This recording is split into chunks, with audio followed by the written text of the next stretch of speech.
오늘 우리는 복잡한 세상을 살아가는 청춘들의 고민과 그들의 마음을 어루만지는 한 스님의 지혜로운 답변 속으로 여행을 떠나보려 합니다. 성공과 실패, 사랑과 관계, 그리고 진정한 행복이란 무엇인지에 대한 깊은 성찰의 시간이 될 것입니다. 이 지혜의 여정을 시작하기에 앞서 부처님의 가르침을 나누는 것은 어둠 속에 등불을 켜는 것과 같습니다. 구독과 공유를 통해 이 소중한 이야기를 더 많은 이들과 함께 나눌 때 그 선한 마음이 당신의 삶의 축복으로 돌아올 것입니다. 이 법문을 듣는 모든 분들의 마음에 평화가 깃들기를 기원합니다. 어느 맑은 아침이었습니다.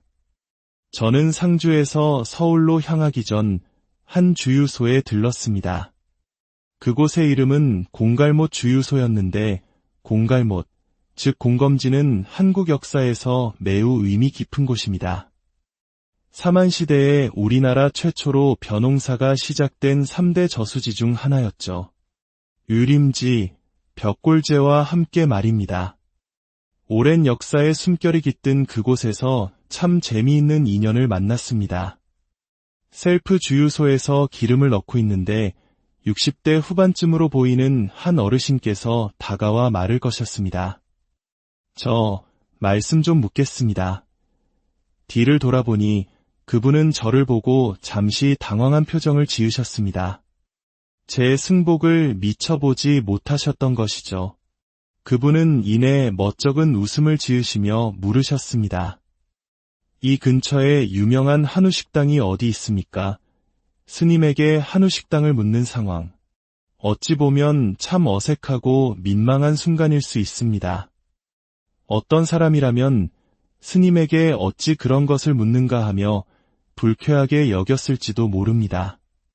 하지만 놀랍게도 저는 그 식당을 알고 있었습니다. 지나가며 본 적이 있었거든요. 저는 너무나 반가운 마음에 신이 나서 아주 상세하게 길을 알려드렸습니다. 아, 저기 바로 아래로 내려가시면 큰 간판이 보일 겁니다. 길을 묻는 어르신도 대답하는 저도 순간 어색했지만 저는 차에 타면서 생각했습니다. 오늘 이 이야기를 꼭 들려드려야겠다. 누군가 나에게 말을 건네고 무언가를 묻는다는 것. 그것은 단순한 질문이 아니라 나에 대한 관심이며 그 관심의 뿌리에는 따뜻한 사랑이 담겨 있다는 것을 말입니다. 저의 은사님이신 큰 스님과의 일화가 떠오릅니다.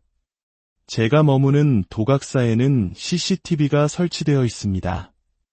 스님들이 생활하시는 2층 공간, 그 긴 식탁의 상석에는 항상 큰 스님이 앉아 계셨고 그 등 뒤 벽에는 절 곳곳을 비추는 CCTV 모니터가 있었습니다.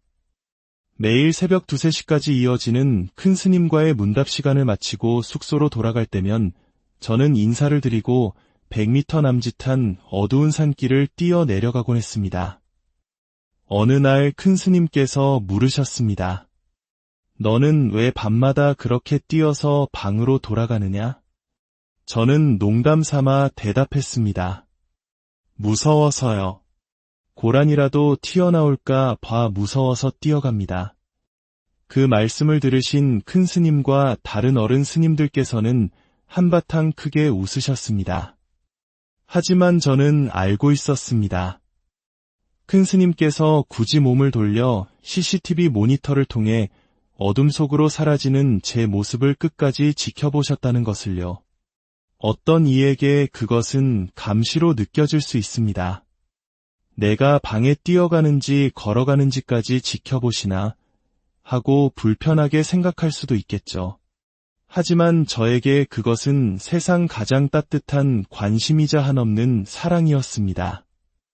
행여 어두운 산길에서 제자가 넘어지지는 않을까, 무서워하지는 않을까 염려하시는 스승의 마음이었습니다.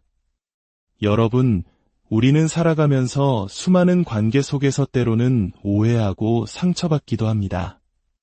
특히 가장 가까운 가족, 부모와 자식 사이에서는 더욱 그렇습니다. 한 젊은 불자분이 이런 질문을 했습니다.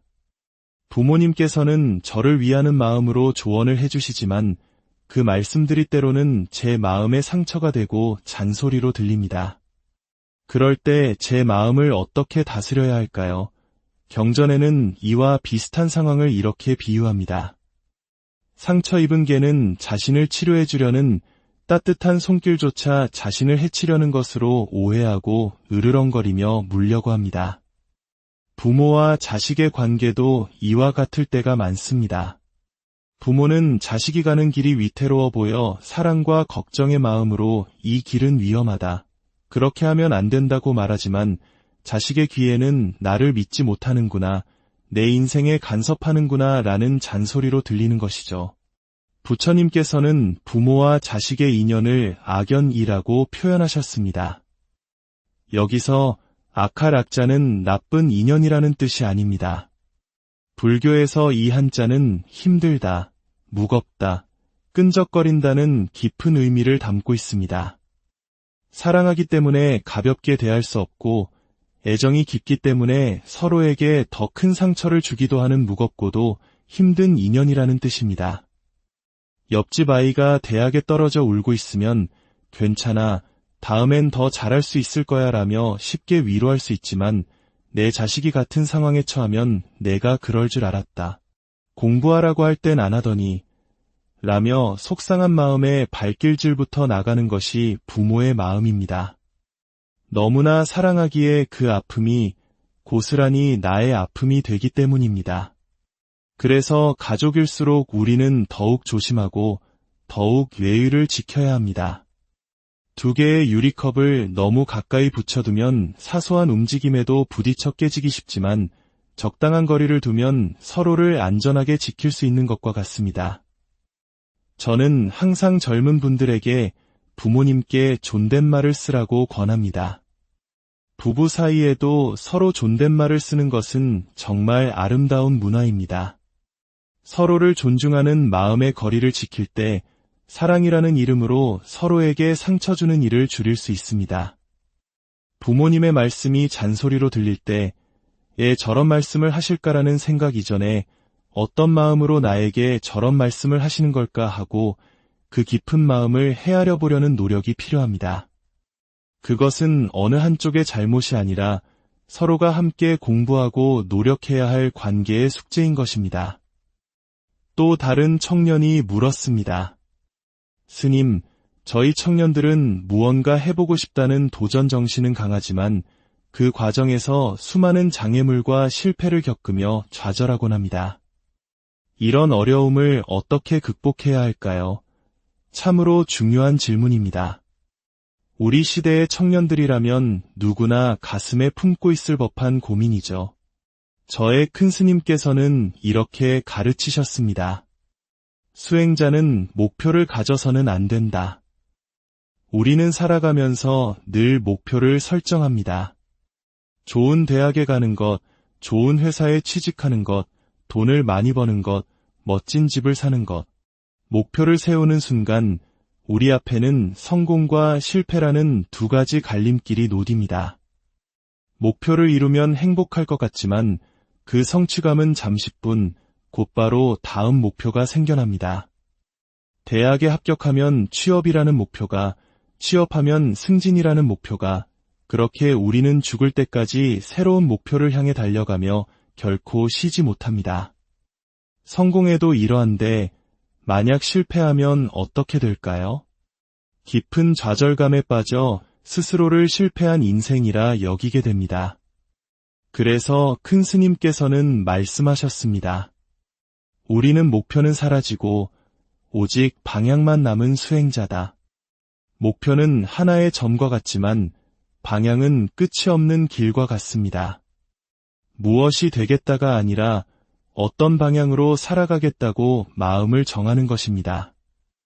예를 들어 제가 상주에서 서울이라는 방향을 잡고 운전을 한다고 생각해 보십시오.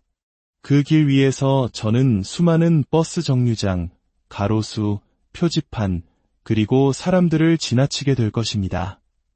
때로는 길이 막히기도 하고 잘못된 길로 들어서기도 할 겁니다. 하지만 저의 방향이 분명하다면 그 모든 것들은 그저 지나가는 과정일 뿐 결코 실패가 아닙니다.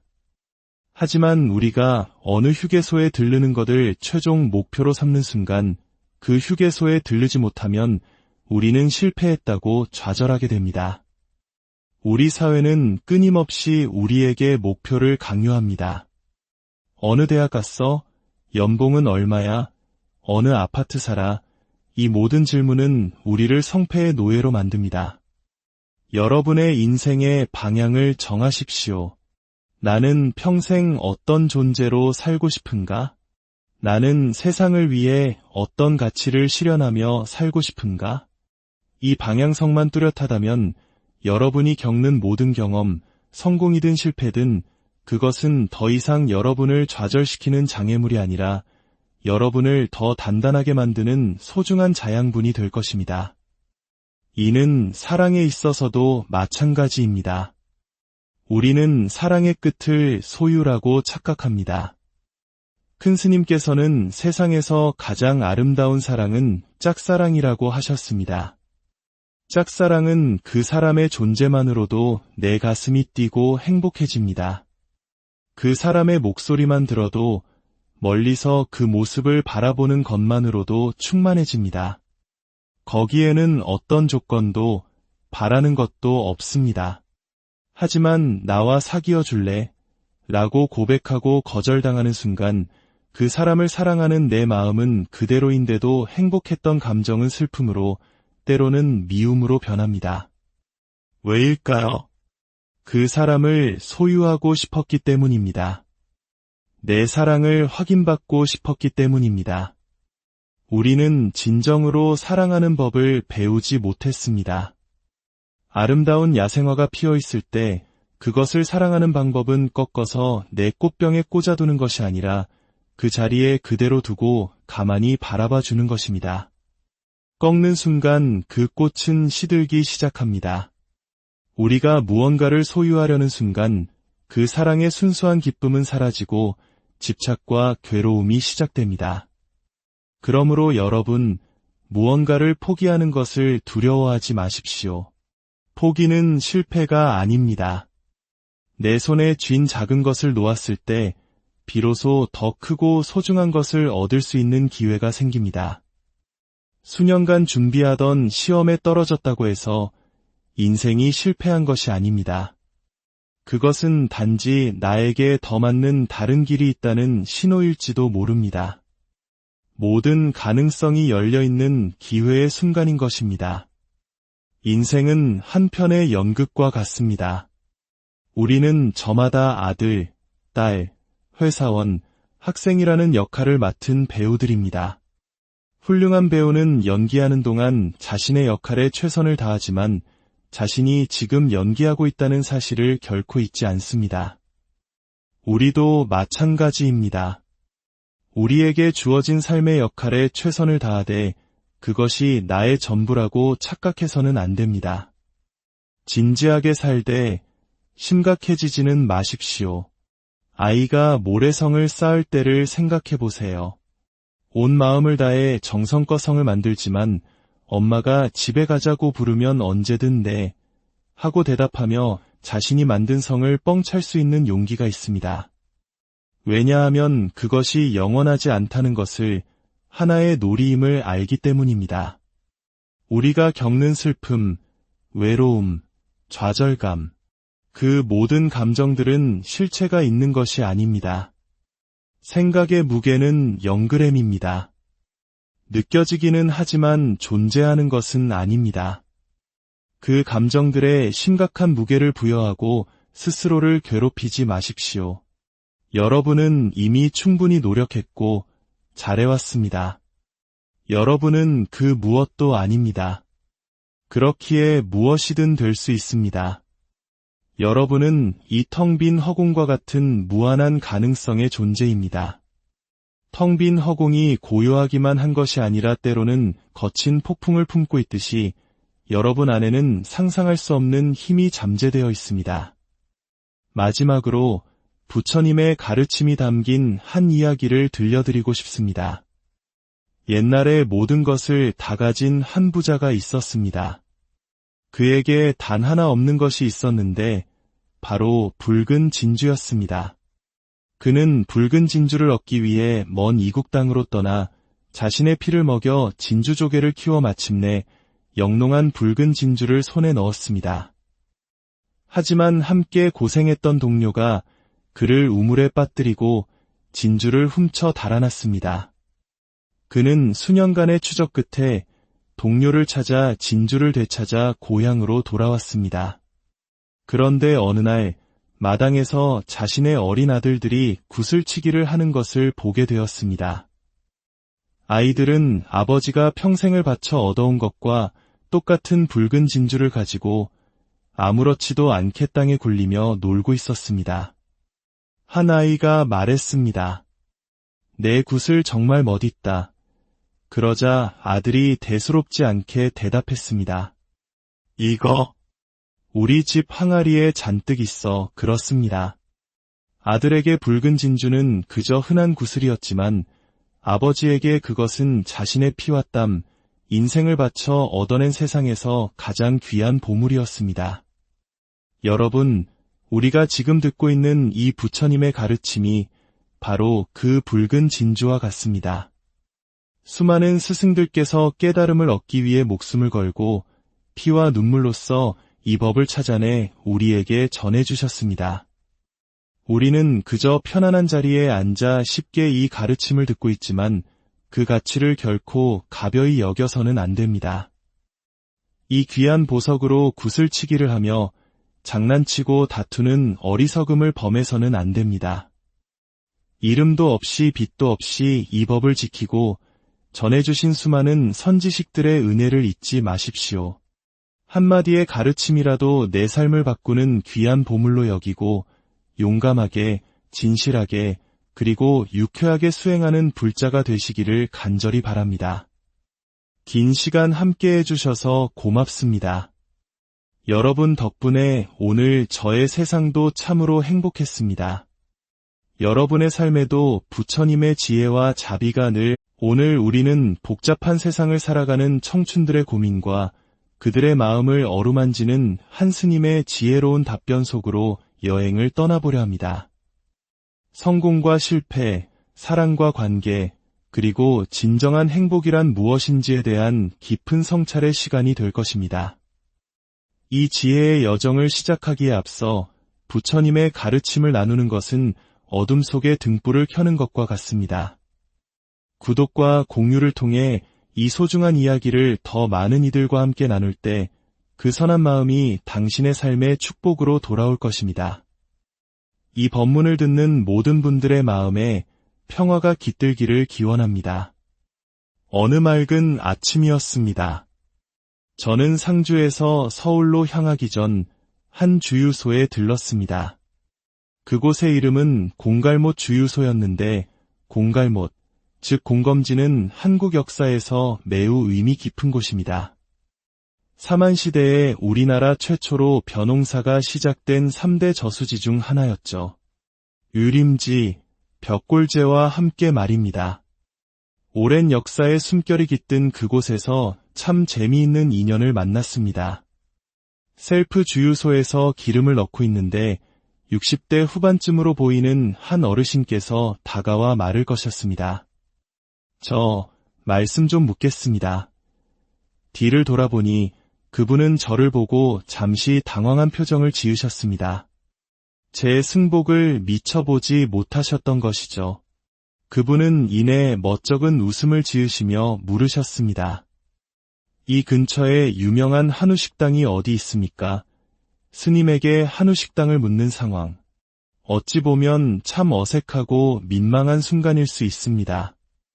어떤 사람이라면 스님에게 어찌 그런 것을 묻는가 하며 불쾌하게 여겼을지도 모릅니다. 하지만 놀랍게도 저는 그 식당을 알고 있었습니다. 지나가며 본 적이 있었거든요. 저는 너무나 반가운 마음에 신이 나서 아주 상세하게 길을 알려드렸습니다. 아, 저기 바로 아래로 내려가시면 큰 간판이 보일 겁니다. 길을 묻는 어르신도 대답하는 저도 순간 어색했지만 저는 차에 타면서 생각했습니다. 오늘 이 이야기를 꼭 들려드려야겠다. 누군가 나에게 말을 건네고 무언가를 묻는다는 것. 그것은 단순한 질문이 아니라 나에 대한 관심이며 그 관심의 뿌리에는 따뜻한 사랑이 담겨 있다는 것을 말입니다. 저의 은사님이신 큰 스님과의 일화가 떠오릅니다. 제가 머무는 도각사에는 CCTV가 설치되어 있습니다. 스님들이 생활하시는 2층 공간, 그 긴 식탁의 상석에는 항상 큰 스님이 앉아 계셨고 그 등 뒤벽에는 절 곳곳을 비추는 CCTV 모니터가 있었습니다.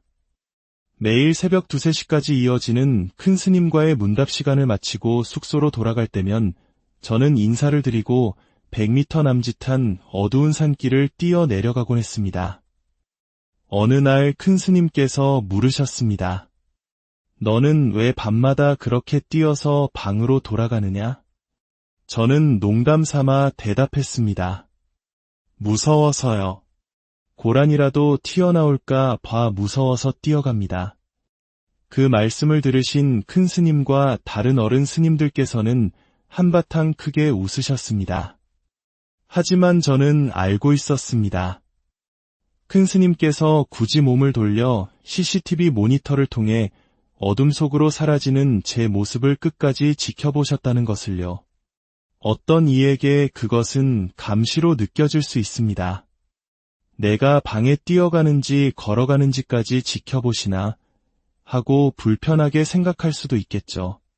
하지만 저에게 그것은 세상 가장 따뜻한 관심이자 한없는 사랑이었습니다. 행여 어두운 산길에서 제자가 넘어지지는 않을까, 무서워하지는 않을까 염려하시는 스승의 마음이었습니다. 여러분, 우리는 살아가면서 수많은 관계 속에서 때로는 오해하고 상처받기도 합니다. 특히 가장 가까운 가족, 부모와 자식 사이에서는 더욱 그렇습니다. 한 젊은 불자분이 이런 질문을 했습니다. 부모님께서는 저를 위하는 마음으로 조언을 해주시지만 그 말씀들이 때로는 제 마음에 상처가 되고 잔소리로 들립니다. 그럴 때 제 마음을 어떻게 다스려야 할까요? 경전에는 이와 비슷한 상황을 이렇게 비유합니다. 상처 입은 개는 자신을 치료해 주려는 따뜻한 손길조차 자신을 해치려는 것으로 오해하고 으르렁거리며 물려고 합니다. 부모와 자식의 관계도 이와 같을 때가 많습니다. 부모는 자식이 가는 길이 위태로워 보여 사랑과 걱정의 마음으로 이 길은 위험하다, 그렇게 하면 안 된다고 말하지만 자식의 귀에는 나를 믿지 못하는구나, 내 인생에 간섭하는구나 라는 잔소리로 들리는 것이죠. 부처님께서는 부모와 자식의 인연을 악연이라고 표현하셨습니다. 여기서 악할 악자는 나쁜 인연이라는 뜻이 아닙니다. 불교에서 이 한자는 힘들다, 무겁다, 끈적거린다는 깊은 의미를 담고 있습니다. 사랑하기 때문에 가볍게 대할 수 없고 애정이 깊기 때문에 서로에게 더 큰 상처를 주기도 하는 무겁고도 힘든 인연이라는 뜻입니다. 옆집 아이가 대학에 떨어져 울고 있으면 괜찮아, 다음엔 더 잘할 수 있을 거야 라며 쉽게 위로할 수 있지만 내 자식이 같은 상황에 처하면 내가 그럴 줄 알았다, 공부하라고 할 땐 안 하더니 라며 속상한 마음에 발길질부터 나가는 것이 부모의 마음입니다. 너무나 사랑하기에 그 아픔이 고스란히 나의 아픔이 되기 때문입니다. 그래서 가족일수록 우리는 더욱 조심하고 더욱 예의를 지켜야 합니다. 두 개의 유리컵을 너무 가까이 붙여두면 사소한 움직임에도 부딪혀 깨지기 쉽지만 적당한 거리를 두면 서로를 안전하게 지킬 수 있는 것과 같습니다. 저는 항상 젊은 분들에게 부모님께 존댓말을 쓰라고 권합니다. 부부 사이에도 서로 존댓말을 쓰는 것은 정말 아름다운 문화입니다. 서로를 존중하는 마음의 거리를 지킬 때 사랑이라는 이름으로 서로에게 상처 주는 일을 줄일 수 있습니다. 부모님의 말씀이 잔소리로 들릴 때 저런 말씀을 하실까라는 생각 이전에 어떤 마음으로 나에게 저런 말씀을 하시는 걸까 하고 그 깊은 마음을 헤아려 보려는 노력이 필요합니다. 그것은 어느 한쪽의 잘못이 아니라 서로가 함께 공부하고 노력해야 할 관계의 숙제인 것입니다. 또 다른 청년이 물었습니다. 스님, 저희 청년들은 무언가 해보고 싶다는 도전 정신은 강하지만 그 과정에서 수많은 장애물과 실패를 겪으며 좌절하곤 합니다. 이런 어려움을 어떻게 극복해야 할까요? 참으로 중요한 질문입니다. 우리 시대의 청년들이라면 누구나 가슴에 품고 있을 법한 고민이죠. 저의 큰 스님께서는 이렇게 가르치셨습니다. 수행자는 목표를 가져서는 안 된다. 우리는 살아가면서 늘 목표를 설정합니다. 좋은 대학에 가는 것, 좋은 회사에 취직하는 것, 돈을 많이 버는 것, 멋진 집을 사는 것. 목표를 세우는 순간 우리 앞에는 성공과 실패라는 두 가지 갈림길이 노딥니다. 목표를 이루면 행복할 것 같지만 그 성취감은 잠시뿐 곧바로 다음 목표가 생겨납니다. 대학에 합격하면 취업이라는 목표가, 취업하면 승진이라는 목표가, 그렇게 우리는 죽을 때까지 새로운 목표를 향해 달려가며 결코 쉬지 못합니다. 성공에도 이러한데 만약 실패하면 어떻게 될까요? 깊은 좌절감에 빠져 스스로를 실패한 인생이라 여기게 됩니다. 그래서 큰 스님께서는 말씀하셨습니다. 우리는 목표는 사라지고 오직 방향만 남은 수행자다. 목표는 하나의 점과 같지만 방향은 끝이 없는 길과 같습니다. 무엇이 되겠다가 아니라 어떤 방향으로 살아가겠다고 마음을 정하는 것입니다. 예를 들어 제가 상주에서 서울이라는 방향을 잡고 운전을 한다고 생각해 보십시오. 그 길 위에서 저는 수많은 버스 정류장, 가로수, 표지판, 그리고 사람들을 지나치게 될 것입니다. 때로는 길이 막히기도 하고 잘못된 길로 들어서기도 할 겁니다. 하지만 저의 방향이 분명하다면 그 모든 것들은 그저 지나가는 과정일 뿐 결코 실패가 아닙니다. 하지만 우리가 어느 휴게소에 들르는 것을 최종 목표로 삼는 순간 그 휴게소에 들르지 못하면 우리는 실패했다고 좌절하게 됩니다. 우리 사회는 끊임없이 우리에게 목표를 강요합니다. 어느 대학 갔어? 연봉은 얼마야? 어느 아파트 살아? 이 모든 질문은 우리를 성패의 노예로 만듭니다. 여러분의 인생의 방향을 정하십시오. 나는 평생 어떤 존재로 살고 싶은가? 나는 세상을 위해 어떤 가치를 실현하며 살고 싶은가? 이 방향성만 뚜렷하다면 여러분이 겪는 모든 경험, 성공이든 실패든 그것은 더 이상 여러분을 좌절시키는 장애물이 아니라 여러분을 더 단단하게 만드는 소중한 자양분이 될 것입니다. 이는 사랑에 있어서도 마찬가지입니다. 우리는 사랑의 끝을 소유라고 착각합니다. 큰 스님께서는 세상에서 가장 아름다운 사랑은 짝사랑이라고 하셨습니다. 짝사랑은 그 사람의 존재만으로도 내 가슴이 뛰고 행복해집니다. 그 사람의 목소리만 들어도 멀리서 그 모습을 바라보는 것만으로도 충만해집니다. 거기에는 어떤 조건도 바라는 것도 없습니다. 하지만 나와 사귀어 줄래? 라고 고백하고 거절당하는 순간 그 사람을 사랑하는 내 마음은 그대로인데도 행복했던 감정은 슬픔으로 때로는 미움으로 변합니다. 왜일까요? 그 사람을 소유하고 싶었기 때문입니다. 내 사랑을 확인받고 싶었기 때문입니다. 우리는 진정으로 사랑하는 법을 배우지 못했습니다.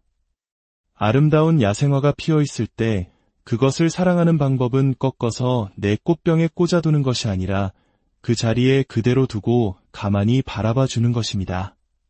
꺾는 순간 그 꽃은 시들기 시작합니다. 우리가 무언가를 소유하려는 순간 그 사랑의 순수한 기쁨은 사라지고 집착과 괴로움이 시작됩니다. 그러므로 여러분, 무언가를 포기하는 것을 두려워하지 마십시오. 포기는 실패가 아닙니다. 내 손에 쥔 작은 것을 놓았을 때 비로소 더 크고 소중한 것을 얻을 수 있는 기회가 생깁니다. 수년간 준비하던 시험에 떨어졌다고 해서 인생이 실패한 것이 아닙니다. 그것은 단지 나에게 더 맞는 다른 길이 있다는 신호일지도 모릅니다. 모든 가능성이 열려있는 기회의 순간인 것입니다. 인생은 한 편의 연극과 같습니다. 우리는 저마다 아들, 딸, 회사원, 학생이라는 역할을 맡은 배우들입니다. 훌륭한 배우는 연기하는 동안 자신의 역할에 최선을 다하지만 자신이 지금 연기하고 있다는 사실을 결코 잊지 않습니다. 우리도 마찬가지입니다. 우리에게 주어진 삶의 역할에 최선을 다하되 그것이 나의 전부라고 착각해서는 안 됩니다. 진지하게 살되 심각해지지는 마십시오. 아이가 모래성을 쌓을 때를 생각해 보세요.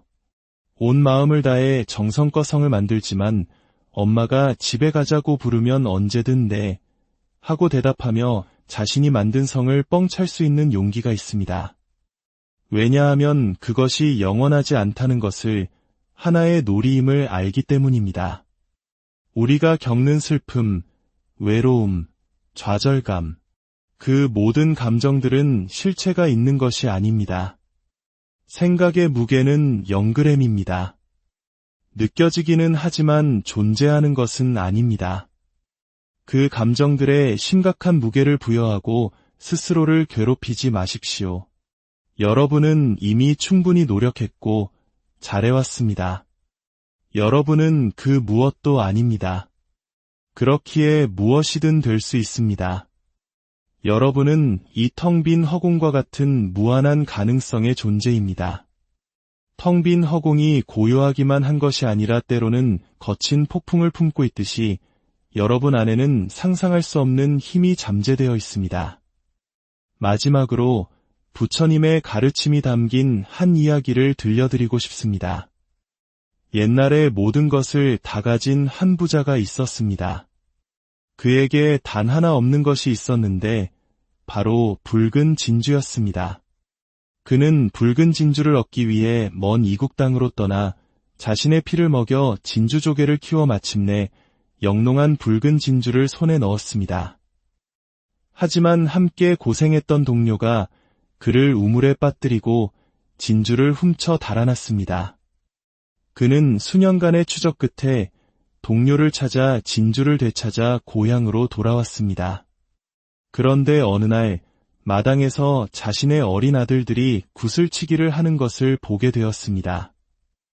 아이들은 아버지가 평생을 바쳐 얻어온 것과 똑같은 붉은 진주를 가지고 아무렇지도 않게 땅에 굴리며 놀고 있었습니다. 한 아이가 말했습니다. 내 굿을 정말 멋있다. 그러자 아들이 대수롭지 않게 대답했습니다. 이거 우리 집 항아리에 잔뜩 있어 그렇습니다. 아들에게 붉은 진주는 그저 흔한 구슬이었지만 아버지에게 그것은 자신의 피와 땀, 인생을 바쳐 얻어낸 세상에서 가장 귀한 보물이었습니다. 여러분, 우리가 지금 듣고 있는 이 부처님의 가르침이 바로 그 붉은 진주와 같습니다. 수많은 스승들께서 깨달음을 얻기 위해 목숨을 걸고 피와 눈물로써 이 법을 찾아내 우리에게 전해주셨습니다. 우리는 그저 편안한 자리에 앉아 쉽게 이 가르침을 듣고 있지만 그 가치를 결코 가벼이 여겨서는 안 됩니다. 이 귀한 보석으로 구슬치기를 하며 장난치고 다투는 어리석음을 범해서는 안 됩니다. 이름도 없이 빛도 없이 이 법을 지키고 전해주신 수많은 선지식들의 은혜를 잊지 마십시오. 한마디의 가르침이라도 내 삶을 바꾸는 귀한 보물로 여기고 용감하게, 진실하게, 그리고 유쾌하게 수행하는 불자가 되시기를 간절히 바랍니다. 긴 시간 함께 해주셔서 고맙습니다. 여러분 덕분에 오늘 저의 세상도 참으로 행복했습니다. 여러분의 삶에도 부처님의 지혜와 자비가 늘 오늘 우리는 복잡한 세상을 살아가는 청춘들의 고민과 그들의 마음을 어루만지는 한 스님의 지혜로운 답변 속으로 여행을 떠나보려 합니다. 성공과 실패, 사랑과 관계, 그리고 진정한 행복이란 무엇인지에 대한 깊은 성찰의 시간이 될 것입니다. 이 지혜의 여정을 시작하기에 앞서 부처님의 가르침을 나누는 것은 어둠 속에 등불을 켜는 것과 같습니다. 구독과 공유를 통해 이 소중한 이야기를 더 많은 이들과 함께 나눌 때 그 선한 마음이 당신의 삶의 축복으로 돌아올 것입니다. 이 법문을 듣는 모든 분들의 마음에 평화가 깃들기를 기원합니다. 어느 맑은 아침이었습니다. 저는 상주에서 서울로 향하기 전 한 주유소에 들렀습니다. 그곳의 이름은 공갈못 주유소였는데 공갈못, 즉 공검지는 한국 역사에서 매우 의미 깊은 곳입니다. 사만시대에 우리나라 최초로 벼농사가 시작된 3대 저수지 중 하나였죠. 유림지, 벽골제와 함께 말입니다. 오랜 역사의 숨결이 깃든 그곳에서 참 재미있는 인연을 만났습니다. 셀프 주유소에서 기름을 넣고 있는데 60대 후반쯤으로 보이는 한 어르신께서 다가와 말을 거셨습니다. 저 말씀 좀 묻겠습니다. 뒤를 돌아보니 그분은 저를 보고 잠시 당황한 표정을 지으셨습니다. 제 승복을 미처 보지 못하셨던 것이죠. 그분은 이내 멋쩍은 웃음을 지으시며 물으셨습니다. 이 근처에 유명한 한우식당이 어디 있습니까? 스님에게 한우식당을 묻는 상황. 어찌 보면 참 어색하고 민망한 순간일 수 있습니다. 어떤 사람이라면 스님에게 어찌 그런 것을 묻는가 하며 불쾌하게 여겼을지도 모릅니다. 하지만 놀랍게도 저는 그 식당을 알고 있었습니다. 지나가며 본 적이 있었거든요. 저는 너무나 반가운 마음에 신이 나서 아주 상세하게 길을 알려드렸습니다. 아, 저기 바로 아래로 내려가시면 큰 간판이 보일 겁니다. 길을 묻는 어르신도 대답하는 저도 순간 어색했지만 저는 차에 타면서 생각했습니다. 오늘 이 이야기를 꼭 들려드려야겠다. 누군가 나에게 말을 건네고 무언가를 묻는다는 것. 그것은 단순한 질문이 아니라 나에 대한 관심이며 그 관심의 뿌리에는 따뜻한 사랑이 담겨 있다는 것을 말입니다. 저의 은사님이신 큰 스님과의 일화가 떠오릅니다.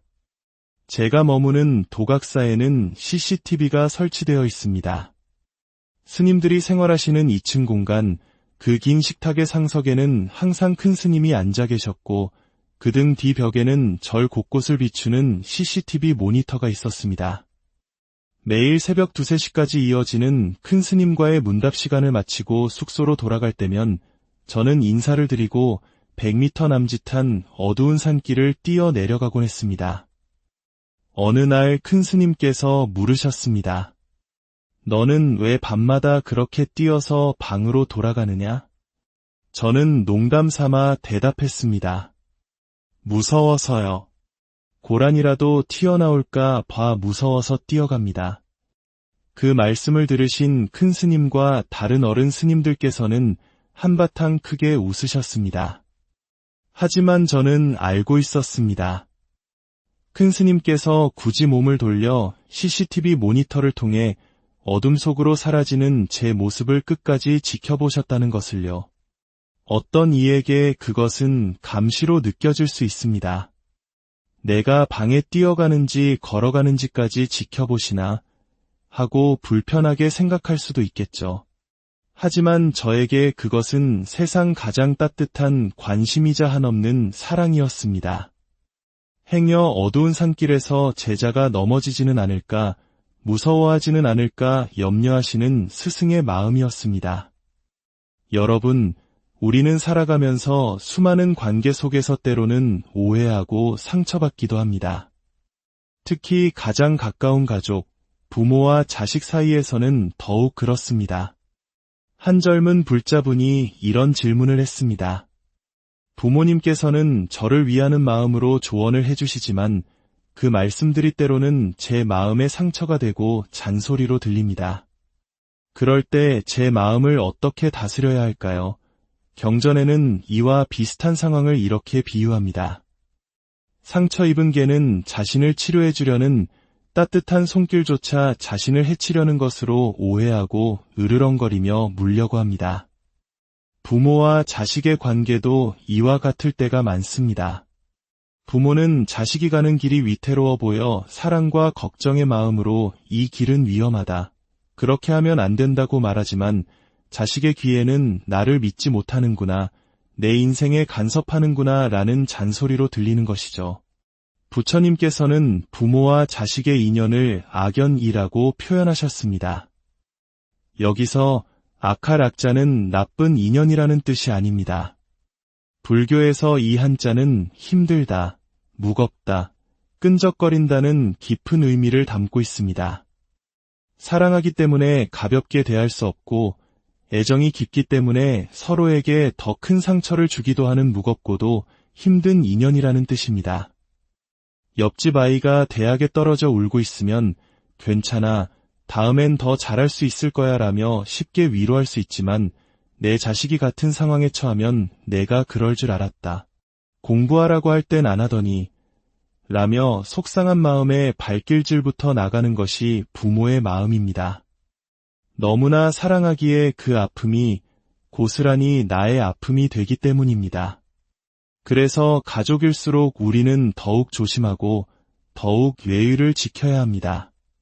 두 개의 유리컵을 너무 가까이 붙여두면 사소한 움직임에도 부딪혀 깨지기 쉽지만 적당한 거리를 두면 서로를 안전하게 지킬 수 있는 것과 같습니다. 저는 항상 젊은 분들에게 부모님께 존댓말을 쓰라고 권합니다. 부부 사이에도 서로 존댓말을 쓰는 것은 정말 아름다운 문화입니다. 서로를 존중하는 마음의 거리를 지킬 때 사랑이라는 이름으로 서로에게 상처 주는 일을 줄일 수 있습니다. 부모님의 말씀이 잔소리로 들릴 때 저런 말씀을 하실까라는 생각 이전에 어떤 마음으로 나에게 저런 말씀을 하시는 걸까 하고 그 깊은 마음을 헤아려 보려는 노력이 필요합니다. 그것은 어느 한쪽의 잘못이 아니라 서로가 함께 공부하고 노력해야 할 관계의 숙제인 것입니다. 또 다른 청년이 물었습니다. 스님, 저희 청년들은 무언가 해보고 싶다는 도전 정신은 강하지만 그 과정에서 수많은 장애물과 실패를 겪으며 좌절하곤 합니다. 이런 어려움을 어떻게 극복해야 할까요? 참으로 중요한 질문입니다. 우리 시대의 청년들이라면 누구나 가슴에 품고 있을 법한 고민이죠. 저의 큰 스님께서는 이렇게 가르치셨습니다. 수행자는 목표를 가져서는 안 된다. 우리는 살아가면서 늘 목표를 설정합니다. 좋은 대학에 가는 것, 좋은 회사에 취직하는 것, 돈을 많이 버는 것, 멋진 집을 사는 것. 목표를 세우는 순간 우리 앞에는 성공과 실패라는 두 가지 갈림길이 노딥니다. 목표를 이루면 행복할 것 같지만 그 성취감은 잠시뿐 곧바로 다음 목표가 생겨납니다. 대학에 합격하면 취업이라는 목표가, 취업하면 승진이라는 목표가, 그렇게 우리는 죽을 때까지 새로운 목표를 향해 달려가며 결코 쉬지 못합니다. 성공에도 이러한데 만약 실패하면 어떻게 될까요? 깊은 좌절감에 빠져 스스로를 실패한 인생이라 여기게 됩니다. 그래서 큰 스님께서는 말씀하셨습니다. 우리는 목표는 사라지고 오직 방향만 남은 수행자다. 목표는 하나의 점과 같지만 방향은 끝이 없는 길과 같습니다. 무엇이 되겠다가 아니라 어떤 방향으로 살아가겠다고 마음을 정하는 것입니다. 예를 들어 제가 상주에서 서울이라는 방향을 잡고 운전을 한다고 생각해 보십시오. 그 길 위에서 저는 수많은 버스 정류장, 가로수, 표지판, 그리고 사람들을 지나치게 될 것입니다. 때로는 길이 막히기도 하고 잘못된 길로 들어서기도 할 겁니다. 하지만 저의 방향이 분명하다면 그 모든 것들은 그저 지나가는 과정일 뿐 결코 실패가 아닙니다. 하지만 우리가 어느 휴게소에 들르는 것을 최종 목표로 삼는 순간 그 휴게소에 들르지 못하면 우리는 실패했다고 좌절하게 됩니다. 우리 사회는 끊임없이 우리에게 목표를 강요합니다. 어느 대학 갔어? 연봉은 얼마야? 어느 아파트 살아? 이 모든 질문은 우리를 성패의 노예로 만듭니다. 여러분의 인생의 방향을 정하십시오. 나는 평생 어떤 존재로 살고 싶은가? 나는 세상을 위해 어떤 가치를 실현하며 살고 싶은가? 이 방향성만 뚜렷하다면 여러분이 겪는 모든 경험, 성공이든 실패든 그것은 더 이상 여러분을 좌절시키는 장애물이 아니라 여러분을 더 단단하게 만드는 소중한 자양분이 될 것입니다. 이는 사랑에 있어서도 마찬가지입니다. 우리는 사랑의 끝을 소유라고 착각합니다. 큰 스님께서는 세상에서 가장 아름다운 사랑은 짝사랑이라고 하셨습니다. 짝사랑은 그 사람의 존재만으로도 내 가슴이 뛰고 행복해집니다. 그 사람의 목소리만 들어도 멀리서 그 모습을 바라보는 것만으로도 충만해집니다. 거기에는 어떤 조건도 바라는 것도 없습니다. 하지만 나와 사귀어 줄래? 라고 고백하고 거절당하는 순간 그 사람을 사랑하는 내 마음은 그대로인데도 행복했던 감정은 슬픔으로 때로는 미움으로 변합니다. 왜일까요? 그 사람을 소유하고 싶었기 때문입니다. 내 사랑을 확인받고 싶었기 때문입니다. 우리는 진정으로 사랑하는 법을 배우지 못했습니다. 아름다운 야생화가 피어 있을 때 그것을 사랑하는 방법은 꺾어서 내 꽃병에 꽂아두는 것이 아니라 그 자리에 그대로 두고 가만히 바라봐 주는 것입니다. 꺾는 순간 그 꽃은 시들기 시작합니다. 우리가 무언가를 소유하려는 순간 그 사랑의 순수한 기쁨은 사라지고 집착과 괴로움이 시작됩니다. 그러므로 여러분, 무언가를 포기하는 것을 두려워하지 마십시오. 포기는 실패가 아닙니다. 내 손에 쥔 작은 것을 놓았을 때 비로소 더 크고 소중한 것을 얻을 수 있는 기회가 생깁니다. 수년간 준비하던 시험에 떨어졌다고 해서 인생이 실패한 것이 아닙니다. 그것은 단지 나에게 더 맞는 다른 길이 있다는 신호일지도 모릅니다. 모든 가능성이 열려있는 기회의 순간인 것입니다. 인생은 한 편의 연극과 같습니다. 우리는 저마다 아들, 딸, 회사원, 학생이라는 역할을 맡은 배우들입니다. 훌륭한 배우는 연기하는 동안 자신의 역할에 최선을 다하지만 자신이 지금 연기하고 있다는 사실을 결코 잊지 않습니다. 우리도 마찬가지입니다. 우리에게 주어진 삶의 역할에 최선을 다하되 그것이 나의 전부라고 착각해서는 안 됩니다. 진지하게 살되 심각해지지는 마십시오. 아이가 모래성을 쌓을 때를 생각해 보세요. 온 마음을 다해 정성껏 성을 만들지만 엄마가 집에 가자고 부르면 언제든 네 하고 대답하며 자신이 만든 성을 뻥 찰 수 있는 용기가 있습니다.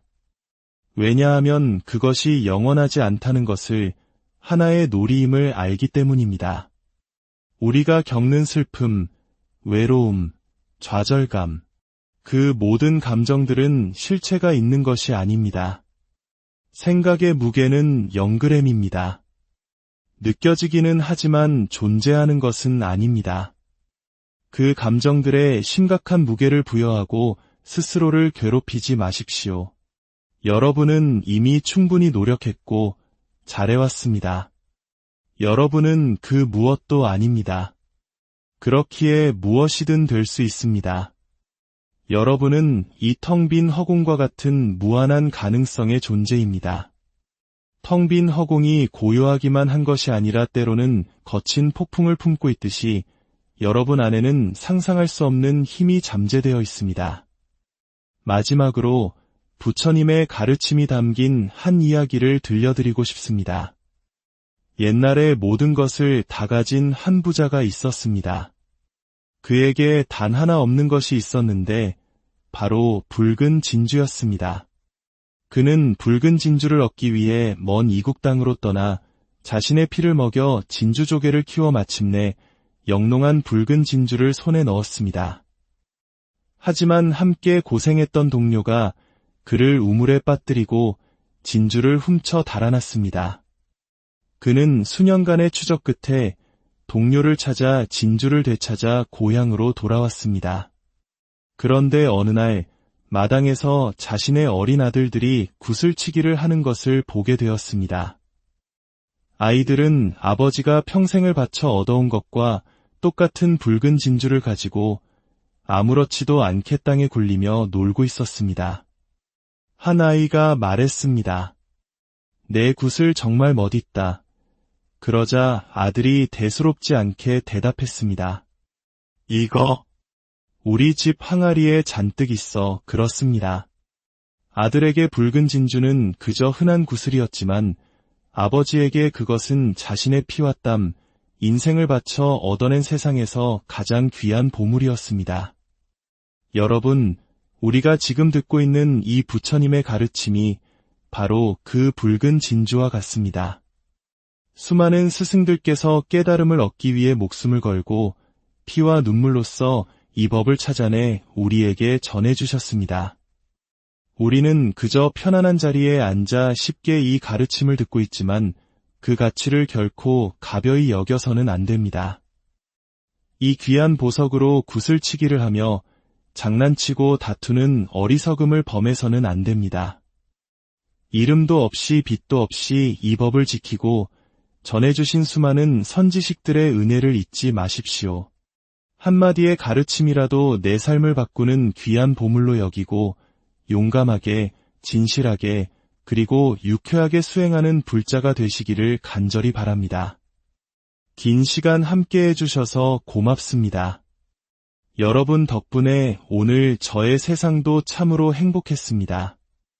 여러분의 삶에도 부처님의 지혜와 자비가 늘 오늘 우리는 복잡한 세상을 살아가는 청춘들의 고민과 그들의 마음을 어루만지는 한 스님의 지혜로운 답변 속으로 여행을 떠나보려 합니다. 성공과 실패, 사랑과 관계, 그리고 진정한 행복이란 무엇인지에 대한 깊은 성찰의 시간이 될 것입니다.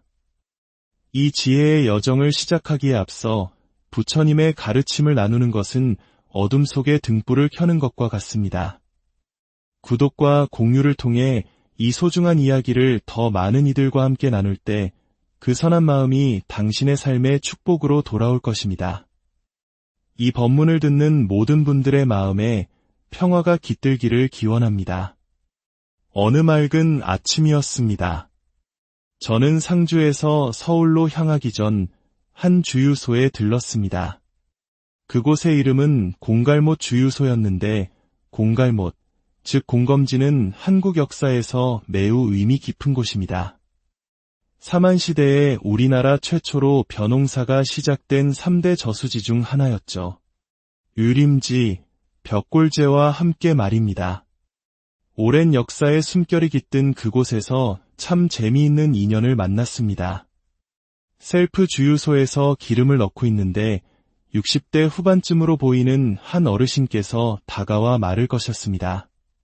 저 말씀 좀 묻겠습니다. 뒤를 돌아보니 그분은 저를 보고 잠시 당황한 표정을 지으셨습니다.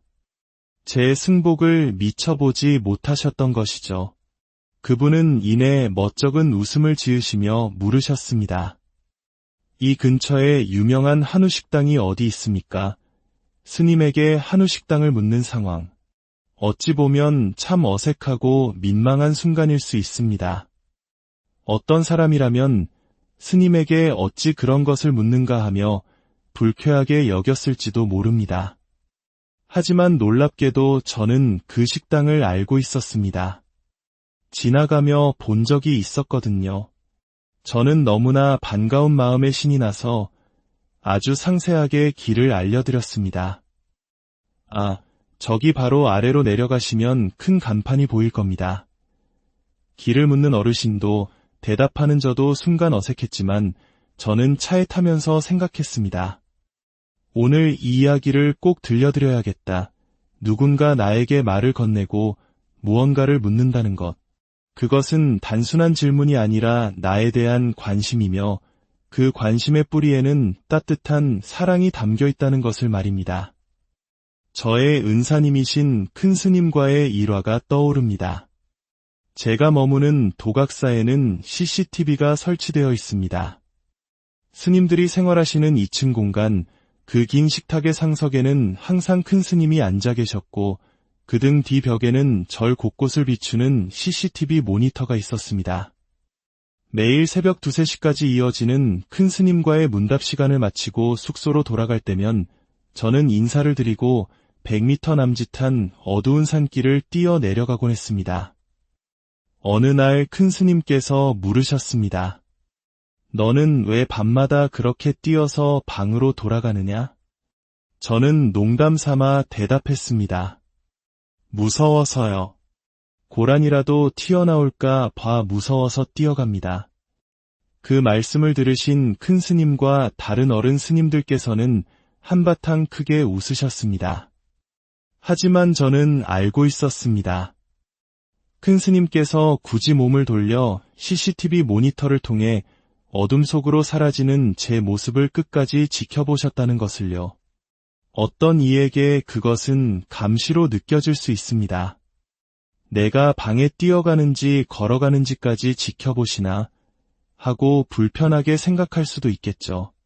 하지만 저에게 그것은 세상 가장 따뜻한 관심이자 한없는 사랑이었습니다. 행여 어두운 산길에서 제자가 넘어지지는 않을까, 무서워하지는 않을까 염려하시는 스승의 마음이었습니다. 여러분, 우리는 살아가면서 수많은 관계 속에서 때로는 오해하고 상처받기도 합니다. 특히 가장 가까운 가족, 부모와 자식 사이에서는 더욱 그렇습니다. 한 젊은 불자분이 이런 질문을 했습니다. 부모님께서는 저를 위하는 마음으로 조언을 해주시지만 그 말씀들이 때로는 제 마음에 상처가 되고 잔소리로 들립니다. 그럴 때 제 마음을 어떻게 다스려야 할까요? 경전에는 이와 비슷한 상황을 이렇게 비유합니다. 상처 입은 개는 자신을 치료해 주려는 따뜻한 손길조차 자신을 해치려는 것으로 오해하고 으르렁거리며 물려고 합니다. 부모와 자식의 관계도 이와 같을 때가 많습니다. 부모는 자식이 가는 길이 위태로워 보여 사랑과 걱정의 마음으로 이 길은 위험하다, 그렇게 하면 안 된다고 말하지만 자식의 귀에는 나를 믿지 못하는구나, 내 인생에 간섭하는구나 라는 잔소리로 들리는 것이죠. 부처님께서는 부모와 자식의 인연을 악연이라고 표현하셨습니다. 여기서 악할 악자는 나쁜 인연이라는 뜻이 아닙니다. 불교에서 이 한자는 힘들다, 무겁다, 끈적거린다는 깊은 의미를 담고 있습니다. 사랑하기 때문에 가볍게 대할 수 없고 애정이 깊기 때문에 서로에게 더 큰 상처를 주기도 하는 무겁고도 힘든 인연이라는 뜻입니다. 옆집 아이가 대학에 떨어져 울고 있으면 괜찮아, 다음엔 더 잘할 수 있을 거야 라며 쉽게 위로할 수 있지만 내 자식이 같은 상황에 처하면 내가 그럴 줄 알았다, 공부하라고 할 땐 안 하더니 라며 속상한 마음에 발길질부터 나가는 것이 부모의 마음입니다. 너무나 사랑하기에 그 아픔이 고스란히 나의 아픔이 되기 때문입니다. 그래서 가족일수록 우리는 더욱 조심하고 더욱 예의를 지켜야 합니다. 두 개의 유리컵을 너무 가까이 붙여두면 사소한 움직임에도 부딪혀 깨지기 쉽지만 적당한 거리를 두면 서로를 안전하게 지킬 수 있는 것과 같습니다. 저는 항상 젊은 분들에게 부모님께 존댓말을 쓰라고 권합니다. 부부 사이에도 서로 존댓말을 쓰는 것은 정말 아름다운 문화입니다. 서로를 존중하는 마음의 거리를 지킬 때 사랑이라는 이름으로 서로에게 상처 주는 일을 줄일 수 있습니다. 부모님의 말씀이 잔소리로 들릴 때 저런 말씀을 하실까라는 생각 이전에 어떤 마음으로 나에게 저런 말씀을 하시는 걸까 하고 그 깊은 마음을 헤아려 보려는 노력이 필요합니다. 그것은 어느 한쪽의 잘못이 아니라 서로가 함께 공부하고 노력해야 할 관계의 숙제인 것입니다. 또 다른 청년이 물었습니다. 스님, 저희 청년들은 무언가 해보고 싶다는 도전 정신은 강하지만 그 과정에서 수많은 장애물과 실패를 겪으며 좌절하곤 합니다. 이런 어려움을 어떻게 극복해야 할까요? 참으로 중요한 질문입니다. 우리 시대의 청년들이라면 누구나 가슴에 품고 있을 법한 고민이죠. 저의 큰